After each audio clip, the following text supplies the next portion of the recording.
Institute of Counselling, Skills of Counselling. Tape 2, Attending the Client.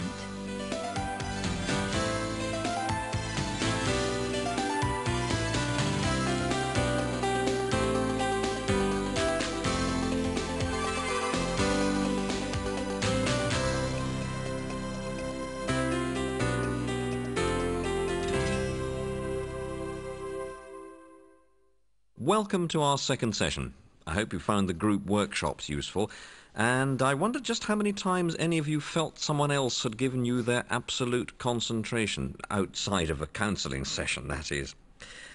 So, we've taken a look at the balance between qualities and skills, contracting with the client, and the skill of active listening. We now want to take a closer look at the quality of basic empathy and the skill known as attending the client. So first of all, basic empathy. Carl Rogers saw this as a way of being rather than as a skill. It's seeing the world through the client's perspective, as if it were your own. It's like a merging of meanings and understandings where you and the client enter into a dialogue on an equal partnership basis to facilitate the client's self-exploration of their own story. However, a word of caution. Know first thyself is the watchword in effective counselling, and self-awareness is essential. How well do we know ourselves? If we don't know our own story, then it's unlikely that we'll be able to maintain the objectivity required to help the client explore themselves. We could even project our own problems onto the client, or vice versa. Now, the reason I've mentioned empathy at the same stage as attending the client is that empathy is perhaps the key to effective counselling. And we use empathy extensively as we attend the client. The skills you need to acquire in counselling, well, they're a bit like learning to ride a bike. Hard at first, then with a bit of practice, away you go. I'm finding, for instance, that when I give people my undivided attention, they do open up. It's not magic. It does take a lot of effort. Counselling can be hard work for both the counsellor and the client. And there has to be a real concern for the client. Not, I suppose, the sort of concern which makes me own the world's problems, nor thinking that I should or could help everyone. No, that would be a disaster. I'd never survive. This concern, it's more that when I'm in the counselling session with that client, for that counselling time, I'm totally involved with the person sitting here with me. Attending the client means that through both verbal and non-verbal cues, you demonstrate to the client that you are indeed giving them your time, attention, and respect, and that you're with them, both physically and psychologically. And this is very important, as this proof gives the client confidence to further explore their story with you. Make sure you've got a truly open mind as opposed to a closed one as you attend the client. Don't assume anything. Now, if you write the word assume, A-S-S-U-M-E, and draw a line either side of the U, if you assume anything, we can see it'll make an ass out of you or me.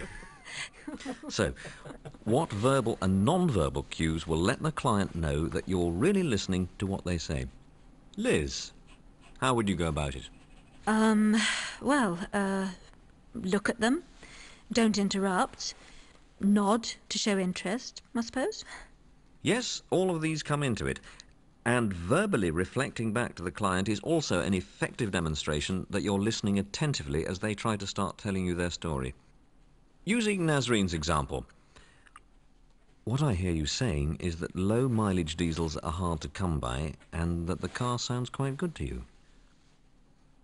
What I hear you say is, what is coming across to me? What you seem to be saying is, what I'm picking up is, right?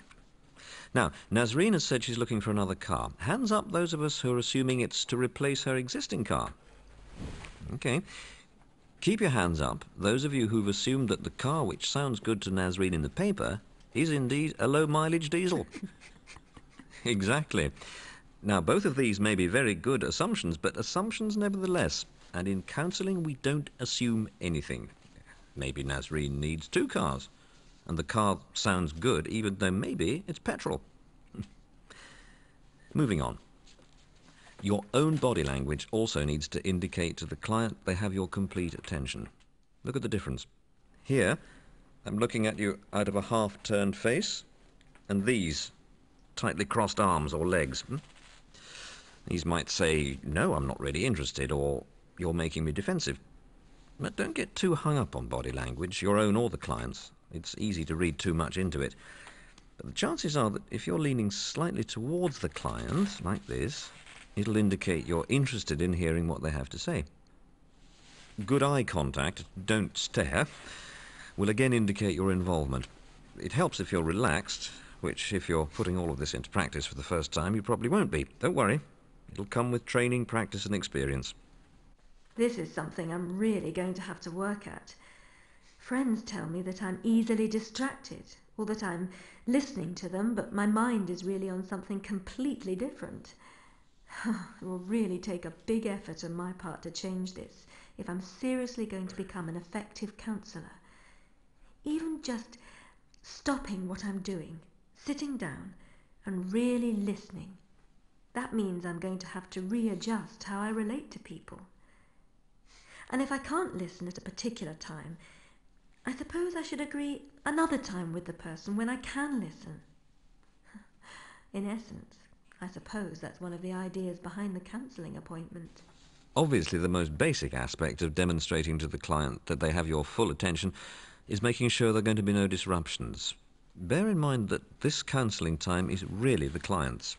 In their presence, shut the door on the outside world, switch off the computer, and divert phone calls or whatever. You're suggesting to them, this is your time, how are you going to use it? Hello, it's good to see you both. Please have a seat. Hello? Joe, please take all my calls for the next hour. I'm unavailable to see anyone until after lunch, thanks. Andy, I am the counsellor for Waterside.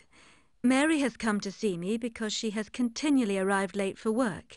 When we talked about it, she felt it would be helpful if you discussed the situation together. Yes, well, she told me. I'll give it a one shot, but if nothing comes of it, I can tell you I won't be back. I don't even know why I'm here. Well, you should know. You keep telling me that you're the head of the house. Here we go again. Yes, I am head of the house, but that doesn't mean I have all the answers. Liz, the problem is that he doesn't have any answers. Tell him that marriage is a partnership and that we should both help each other. Both of you seem to be looking for answers. In that you are united. Andy is going to give it a one shot, and Mary, you seem willing to work at it. The answer is not me telling either of you what to do. It really lies with both of you working together. Andy, where does your being head of the house fit into this? Well, I should make the decisions and protect the family. Mary keeps telling me that being head of the house is not about making all the decisions, but being a husband and father who cares. As if I don't care. There you go again, putting words into my mouth. Yes, I want you to care for me and the children. Yes, I see you trying to be head of the house. But where do I fit in? Don't tell me I'm the little wife who just earns the money. There you go again. From what I hear both of you saying, there is an issue of Andy's view of being head of the house, and Mary not wanting to be in the role of little wife. Money seems to be an issue for both of you. It's not the money. For goodness sake, I just want to be treated like a man. Not having to ask for money to go out with the boys. I can't help it if my business is not doing well. Mary just doesn't understand. Mary doesn't understand. Andy, try asking Mary if she does understand. What's the good of asking? I live with her. I hear that. However, ask Mary if she does understand. Okay. Mary, do you understand? Understand what?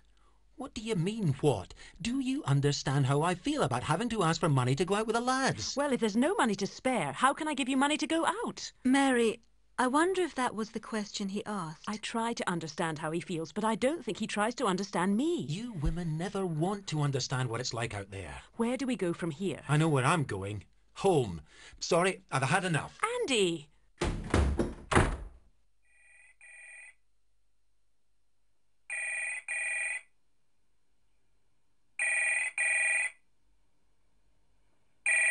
Hello? Liz, it's Jane on the phone for you. Thanks, Joe. Hello?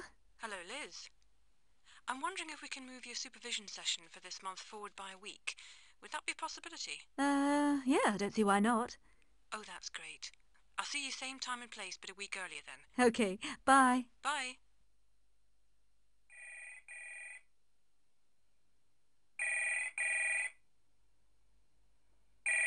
Hello? Liz, I've got a call from someone called Andy. Do you want to speak to him? Put him through. Hello? Hello, Andy. Liz? This is a bit embarrassing for me. I've just called to say... Well, I just wanted to apologise for storming out of your office like that. It just got a bit much. It's good of you to be interested in me and Mary. Nobody else seems to be these days. Although I suppose that is your job. Thanks for ringing, Andy. Concerning my job, if I speak only with Mary when her situation involves you as well, then it's like working with one arm tied behind my back. I'd like to give you the opportunity again to share your side of the story and to hear how you see things, because if we can agree to all work together, some progress may be possible. OK. I'd like to give it another try.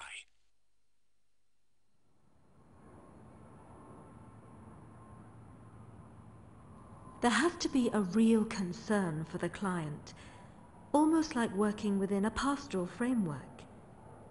Could it be that effective counselling is about working with the whole person, body, mind, and spirit?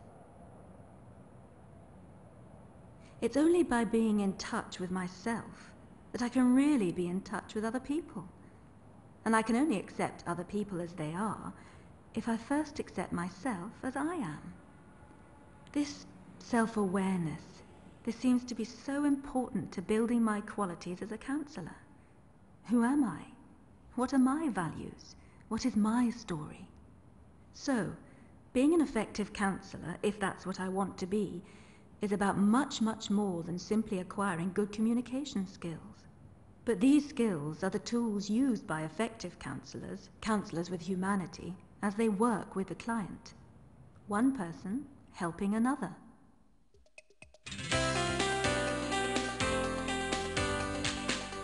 How well do you feel you know your own story? In what ways can counsellors ensure an equal partnership with clients? How would you respond to clients who wanted you to take control of the session?